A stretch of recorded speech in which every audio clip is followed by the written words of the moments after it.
hanggang mata na parang may problema. Isip ay lumipat dahil sa bagong sistema. Pag-aral hindi na inisip, pangaral ang magulang laging iwinawalit. Pagpasok sa klase ay laging alumpihit, nakikipagkulitan sa kung sino ang kadikit. Paano pa may tutuwid, baluktot na nasimulan, kung pati mga magulang ayaw ng pakinggan. Huwag naman sanang yasa na lang sa paaralan, may posibilidad na kayo lang ang may alam. Magdidisiplina sa paaralan, hindi na maramdaman. Bakit nung unang panahon hindi naman ganyan? Kaya dumarami ang batang walang alam, bawal silang pagalitan, pagsabihan man lamang. Kaya dito mawitin, sana ay mapansin sa kinaukulan, baguhin kung kakayanin. Ngunit kung hindi ay hindi rin naramdamin, sapagkat ito'y aming sinumpa ang tungkulin.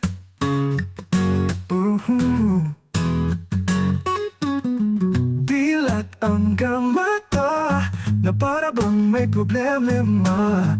Isip ay lumilipad dahil sa bagong sistema. Pag-aral hindi na inisip, pangaral ang magulang laging iwinawalit. Pagpasok sa klase ay laging alumpihit, nakikipagkulitan sa kung sino ang kadikit. Paano pa may tutuwid, baluktot na nasimulan, kung pati mga magulang ayaw ng pakinggan. Huwag naman sanang yasa na lang sa paaralan, red posibilidad na kayo lang ang may alam. Magdidisiplina sa paaralan, hindi na maramdaman. Bakit nung unang panahon hindi naman ganyan? Kaya dumarami ang batang walang alam, bawal silang pagalitan, pagsabihan man lamang. Kaya dito mawitin, sana ay mapansin sa kinaukulan, baguhin kung kakayanin. Ngunit kung hindi ay hindi rin naramdamin, sapagkat ito'y aming sinumpa ang tungkulin.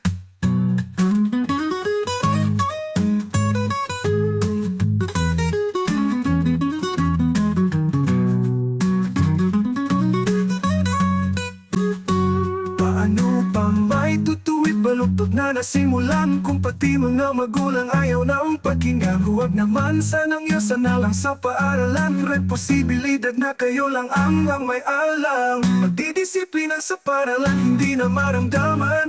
Bakit nung unang panahon hindi naman ganyan? Kaya dumarami ang batang walang alam, bawal silang pagalitan, pagsabihan man lamang. Kaya dito ngawitin, sana ay mapansin sa kinaukulan, baguhin kung kakayanin. Ngunit kung hindi ay hindi rin naramdamin, sapagkat ito'y aming sinumpa ang tungkulin. Magdidisiplina sa paaralan, hindi na maramdaman. Bakit nung unang panahon hindi naman ganyan? Kaya dumarami ang batang walang alam, bawal silang pagalitan, pagsabihan man lamang. Kaya dito ngawitin, sana ay mapansin sa kinaukulan, baguhin kung kakayanin. Ngunit kung hindi ay hindi rin naramdamin, sapagkat ito'y aming sinumpa ang tungkulin.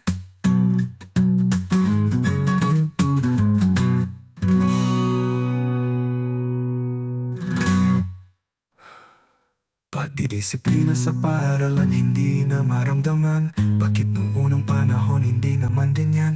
Kaya dumarami ang bata walang alam, bawal silang pagalitan, pagsabihan man lamang. Kaya ditong awitin, sana ay mapansin sa kinaukulan, baguhin kung kakayanin. Ngunit kung hindi ay hindi rin naramdamin, sapagkat ito'y aming sinumpa ang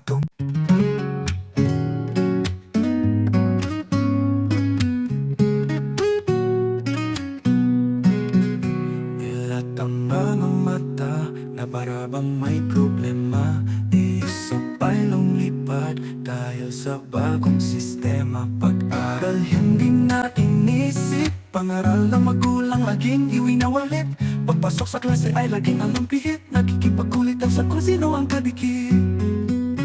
Paano pa maitutuwid, baluktot na nasimulan, kung pati mga magulang ayaw ng pakinggan. Huwag naman sanang yasa na lang sa paaralan, rin posibilidad na kayo lang ang may alam. Pag-idisiplina sa paaralan, hindi na maramdaman. Bakit nung unang panahon, hindi naman ganyan? Kaya tumarami ang batang walang alam, Pagsabihan man lamang kaya't itong awitin, sana ay mapansin sa kinaukulan. Baguhin kung kakayanin, ngunit kung hindi ay hindi rin daramdamin, sapagkat ito'y aming sinumpang tungkulin.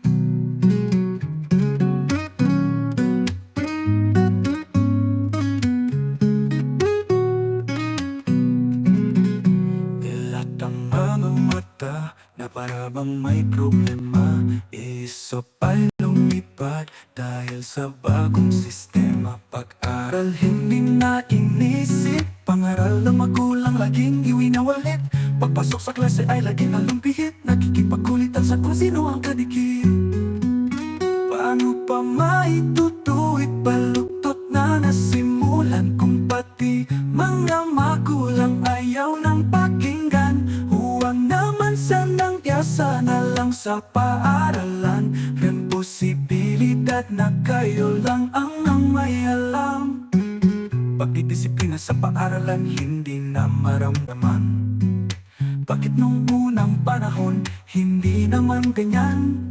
Kaya tumarami ang batang walang alam, bawal silang pagalitan.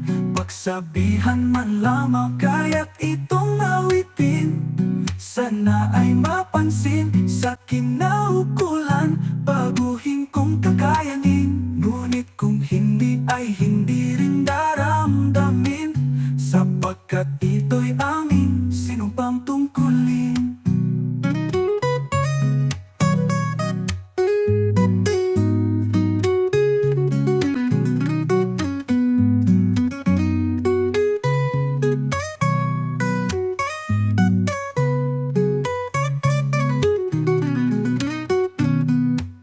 Paano pa maitutuwid baluktot na nasimulan, kung pati mga magulang ayaw ng pakinggan? Huwag naman sanang tiyasa na lang sa paaralan, responsibilidad na kayo lang ang may alam. Pagdidisiplina sa paaralan hindi na maramdaman, bakit nung unang panahon hindi naman ganyan? Kaya tumarami ang batang walang alam, bawal silang pagalitan. Pagsabihan man lamang kaya't itong awitin, sana ay mapansin